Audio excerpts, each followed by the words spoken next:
Miscellaneous minds, never explaining the minds. Devilish grin for my alias, aliens who respond. Peddling sin, thinking maybe when you get old you realize I'm not gonna fold or demise. I don't smoke crack, motherfucker, I sell it. What is going on, everybody? This is the Miscellaneous Minds Podcast. I'm your co-host, Boomer Gato, the cat that hands your speculation back. And to my left over here is the main man, he's Houston Nero, the man that makes the fat stacks. Together we form the dynamic duo that won't die. Deadly ideas, brother, and spicier content than your girls' only fans. What is going on, everybody? Before we get into tonight's topic, please make sure to like, comment, hate, subscribe, DM us about the bullshit. And with that, let's get right into it. So, a little bit of speculation after the Dracus win over Izzy. Alex Periera posted that he might be making another run in the middleweight division. Listen, it's been met by both some criticism, some people clearly rooting for it. Even Dracus himself in the post-fight press conference addressed it. And then he followed up with some comments afterwards as well, basically telling Periera, hey, man, you don't need to come down to 185. I'll come meet you at 205. I think that's pretty brave of Dracus. I think given how Dracus has been looking lately, yes, he's won. Absolutely. Not going to argue that at all. But given how he's been looking, I don't know if he wants to face a streaking Alex Periera.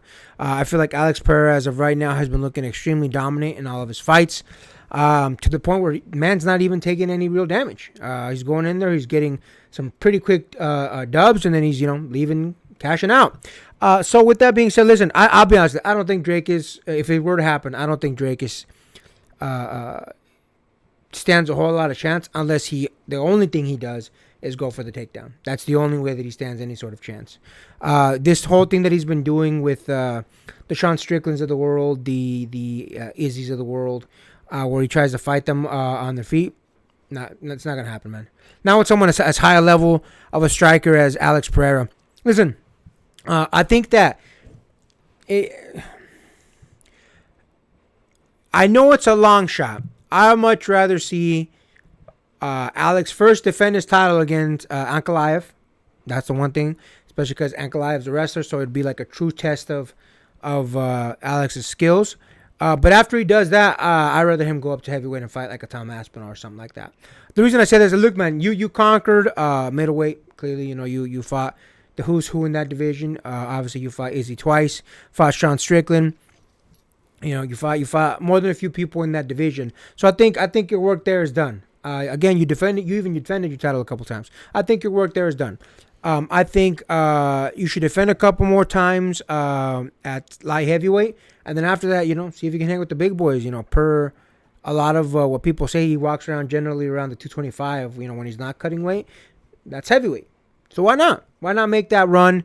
Why not, instead of going back and conquering a division you've already conquered, why not go up and conquer a third division? And don't get me wrong, I think just because of the weight, the comfortableness that, people like Aspinall have of that weight, I think it'd be a lot different in that particular division than at light heavyweight or at middleweight. So I think it'd be a challenge to do that in comparison to going back down, and overpowering someone, that's the division lower than you.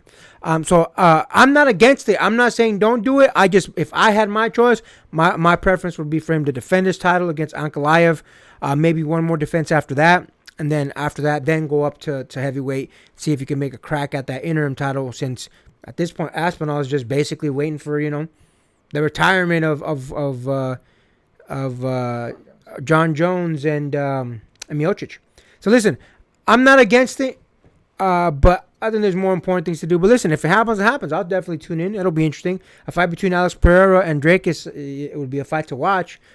Again, I think Alex will dominate, but we never know. We never know. It'd definitely be interesting. What do you think about that, my man? As much as I would like to see another middleweight reign for Alex Periera, I think it's one of those things where, look, man, given the potential legacy you're already making at light heavyweight, and even the, again, greater potential of you getting into the heavyweight division, I think middleweight right now, especially given the amount of competition you conquered on it, I think at this point it's basically just like a side quest. It's wasted breath. Like, it'd be cool. Like, don't get me wrong, I'd have fun watching it. I'm not 100% against it, but I'm not 100% for it either. I think it's one of those things where everybody kind of acknowledges if you're already kind of making a good, if you already semi-conquered that division and you're already going up in weight and you're already kind of conquering that division, kind of, at least in discussion, and everybody's already talking about the hype that you're already having an even bigger weight division above that one, I think it's one of those things where if you went to, if Alex Periera were to go to middleweight, I think it's already going to be a kind of a foregone conclusion. The only difficulty in that is the constant weight cutting and weight gaining that he would have to do theoretically between those three weight divisions would probably put some stress on him, and again put him more of a liability for defending that title as often as he could, not just in the scheduling conflicts and having to do all that, but I think just the stress of having to train and cut and gain between those different divisions. And I don't necessarily think that it'd be a bad idea for him to do so. I think it's, again, at the end of the day, I think it's just wasted breath, wasted potential in potentially going up to heavyweight. Or at the very least, for even if he didn't want to go to heavyweight or middleweight, again, securing a legacy in light heavyweight I think would be a better option. Do I think he can't have any potential in heavyweight?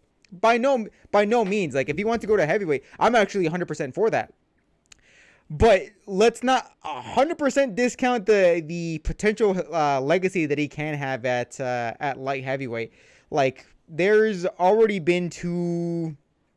I don't know if it's a record that's strictly towards just middleweight champions or even welterweight champions.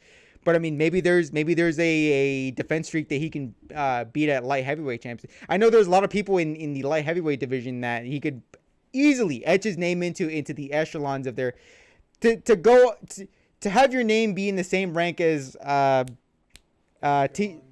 John Jones, DC, Tito Ortiz, to have your name be in those echelons, like, that's not something to knock at. And I think with the momentum that Alex Periera is having, he could easily cement himself as one of the greatest light heavyweights. If he wants to do all three of those, by all means, go for it.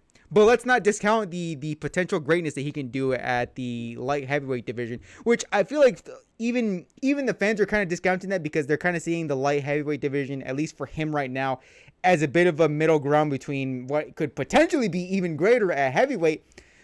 But look, excitement aside, let's not discount, like, the man still has a good career in light heavyweight if he chooses to stay there. Let's not immediately count that out just because he might have 2-3 titles under his belt. Listen, man, he's 37, so the clock's ticking. I say, hey, make history while you can. To be the first 3-weight division champion in the UFC, that's forever. You know, no one can take that away from you. Someone can always get more defenses than you. Someone can always beat more fighters than you. Someone can go on a longer defense streak than you, so on and so forth. It's hard, but someone can do it. To be the first in something, how do you beat that?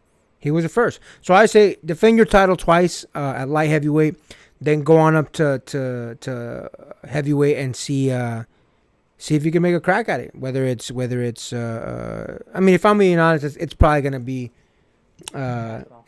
Aspinall, man. John Jones, he's basically confirmed that he's gonna retire.